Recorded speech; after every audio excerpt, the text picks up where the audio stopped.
Bloody Maiden.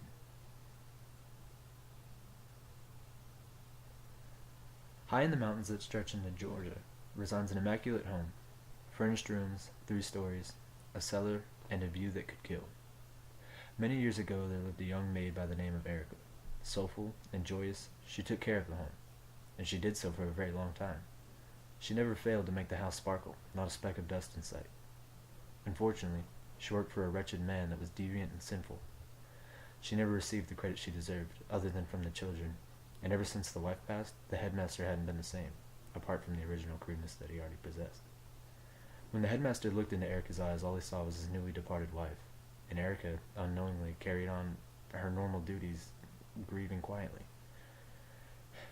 She was very fond of the head lady. Nevertheless, she was never seen without a smile, which did anger the headmaster greatly. One evening when Erica slept in her chamber, the headmaster slid into her room and stood over her. He pulled out the longest blade he could find and plunged it into Erica's chest repetitively until the aggression subsided.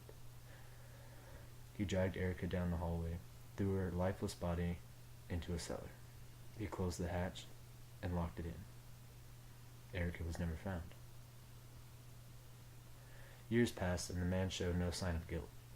No one came looking for her, and no one came to get him. She was forgotten and abandoned. That is, until the police responded to a strange situation one morning. The report depicted the head of the household being stabbed over 30 times in his bed overnight. There were bloodstains leading from his room down the hallway, where the body was found. The stab wounds were brutal. They actually penetrated the mattress in which the plus-size man slept on. There was a large pool of blood in the cellar. There was far too much for one man to produce, but there was only his body. However, leading down the hallway and away from the cellar were footprints that didn't match anyone in the house. To this day, no one still knows who did it. After the event in the house, it was cleaned, and that house was abandoned. The rumor spread like wildfire, and soon time erased the memory of the house and its owners. Another family soon moved in, and less than a month after they got settled, another report came in. The father and the mother were both slaughtered in bed, dismembered and severed. They were then dragged down the hallway and dumped in the cellar. The police took several photos of the scene, and it said that in the background there's a woman with red hair dusting and cleaning. The police asked to interview the woman and were shocked to learn that it was Erica, a woman that had been missing for over a year. Unable to explain the pictures or locate the maiden, the police filled her murder as ongoing. They never touched it again. Again, months pushed away the thoughts of the maiden and the other family.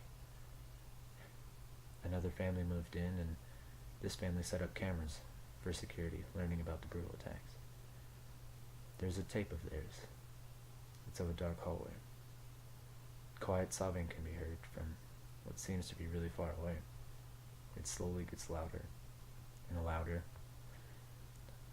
Uncontrollable crying until a little beautiful girl walks in with blood-stained clothes. She stops in the middle of the hallway and doesn't say a word, and the crying stops. She then begins to laugh deviantly as she pulls the longest blade out of her abdomen. She then turns her head without moving her body and opens a door. She creeps in, and what happens next isn't visible. Loud, violent screaming and slashing is heard, and then it's followed by a thump. The red-headed woman is seen dragging a girl down the hallway in one hand and wielding a dripping blade in the other. She is then seen throwing the young girl into a cellar.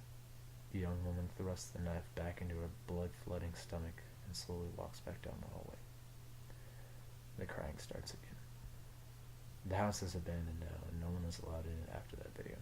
Supposedly, Erica still walks the hallways from her bedroom to the cellar, taking out her sworn anger on